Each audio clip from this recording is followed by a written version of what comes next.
İtiraf etmeliyim, Sünger Bob Türkiye'de ilk yayınlanmaya başladığında 20'li yaşlarımın başındaydım ve evet, ben de izliyordum. Peki Sünger Bob'taki karakterlere psikolojik açıdan bakarsak neler görebiliyoruz? Karakterlerin psikolojik incelemesini başroldeki 4 karakter açısından yapacağız. Psikoloji severler ve Sünger Bob severler. Hazırsanız başlayalım. Bir bölümünü dahi izlememiş olsanız bile bir şekilde Sünger Bob'un görseline bir yerlerde maruz kalmışsınızdır ve en azından simayen tanıyorsunuzdur. Bu çizgi filmin çocuklar üzerindeki etkisi biraz tartışmalı olsa da ve üzerine pek çok komplo teorisi üretilmiş olsa da biz tıpkı Sünger Bob gibi işe iyi tarafından bakacağız. Ne de olsa bu videoda amacımız eğlenmek. Peki ilk karakterimizle başlayalım. Aslında Sünger Bob'la başlamam gerekiyor ama ben bana daha fazla malzeme sağlayan bir başka karakter olan Squidward ile başlayacağım. Sünger Bob ve Patrick biraz saf, çocuksu ve son derece neşeliyken Squidward ise nispeten daha bilinçli ancak son derece huysuz, karamsar ve içe dönük bir kişiliktir. Tabii bunun böyle olmasının sebeplerinden bir tanesi hayatta bir takım şeyleri başarmak, kendini kanıtlamak istemesi ancak bunu başaramamasıdır.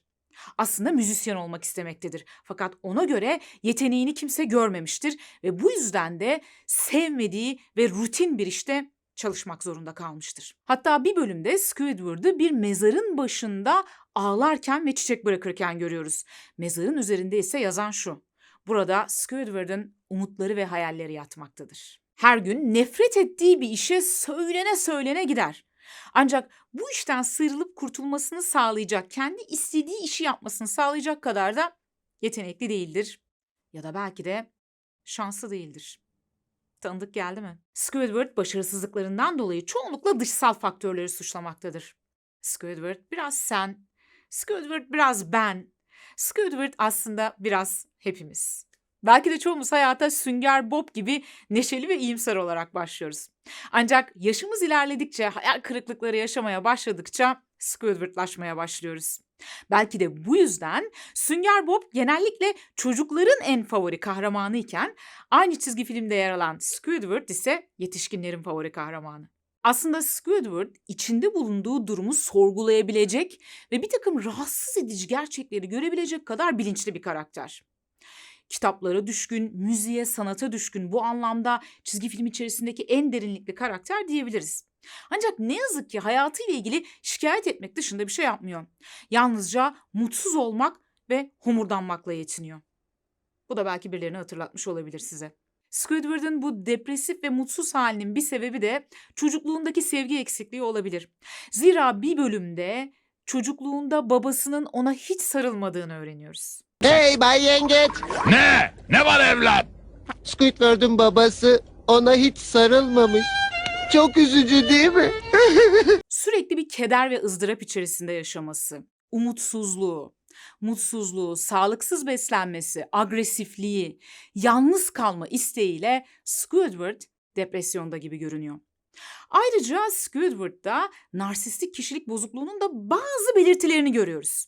Bunlar neler mi? Squidward bariz bir şekilde kendini diğerlerinden üstün olarak görüyor.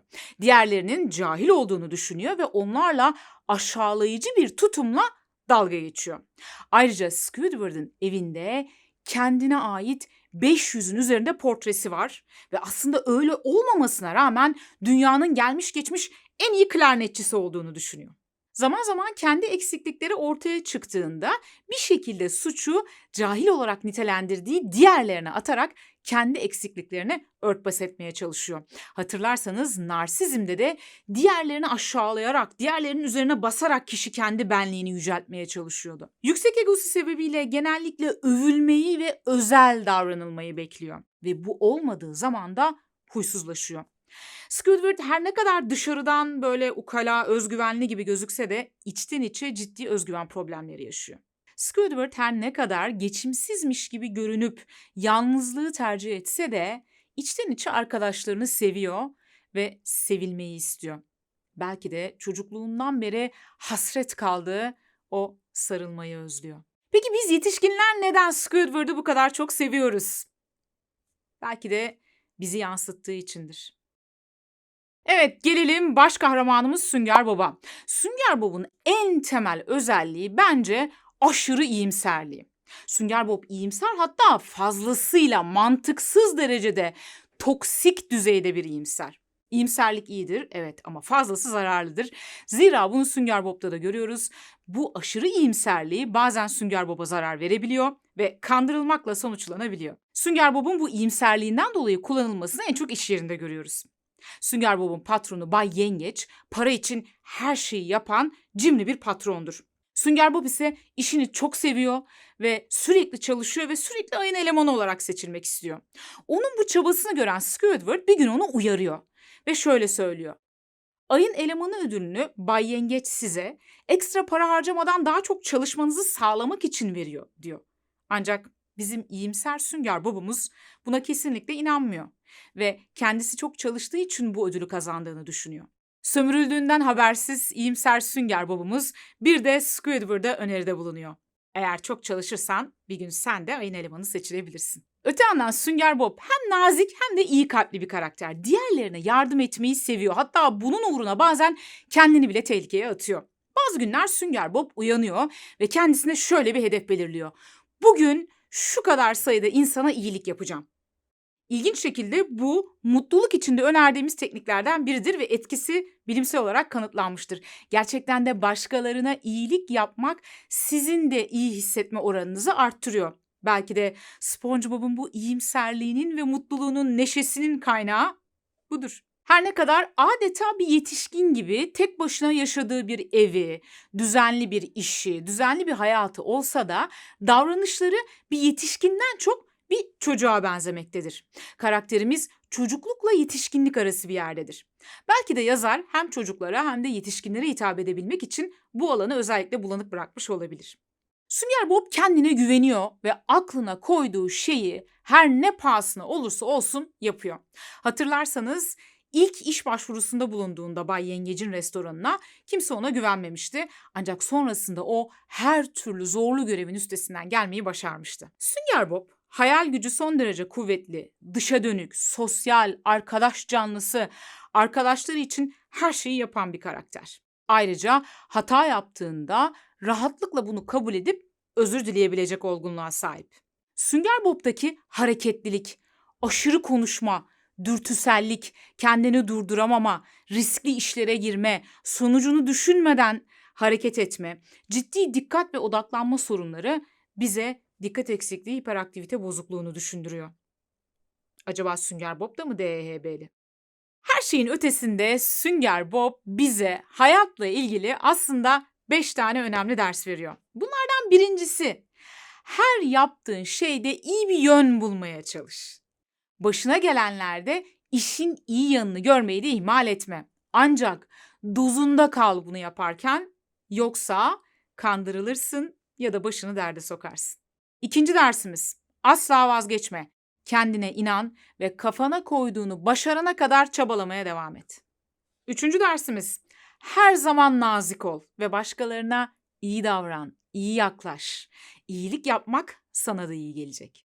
Dördüncü dersimiz, arkadaşlar ve eğlenceyi hayatından çıkarma. Bunlar mutlaka olsunlar ve ayrım yapmadan herkesi kucakla.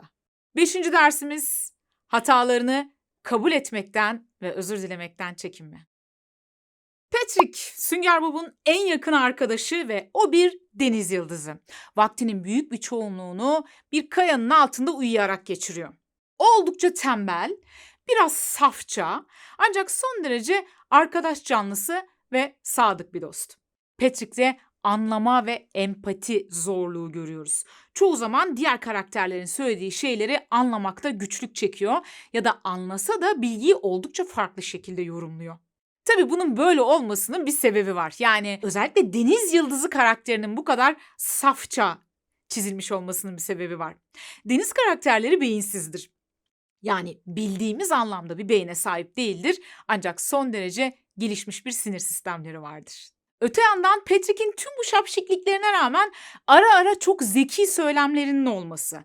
Mesela Bazen okuma güçlüğü çekerken bazı bölümlerde son derece hızlı ve akıcı okuması, bazı bölümlerde çok basit şeyleri bile yapamazken bazı bölümlerde örneğin kendi evindeki televizyon kablo sistemini kurması gibi karmaşık işleri yapabilmesi, bazı izleyicilerde acaba Patrick aslında aptal değil ama aptalmış gibi davranan, diğerlerini manipüle etmek için aptalmış gibi davranan bir psikopat mı şüphesine sebep olmuştur.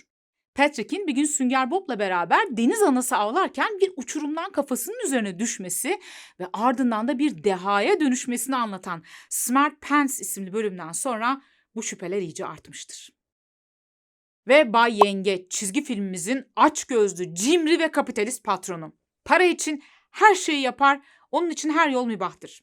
Çalışanların ihtiyaçlarını düşünmez, onun tek derdi paradır. Çalışanlarını daha fazla çalıştırıp daha az para vermenin yollarını arayıp durur.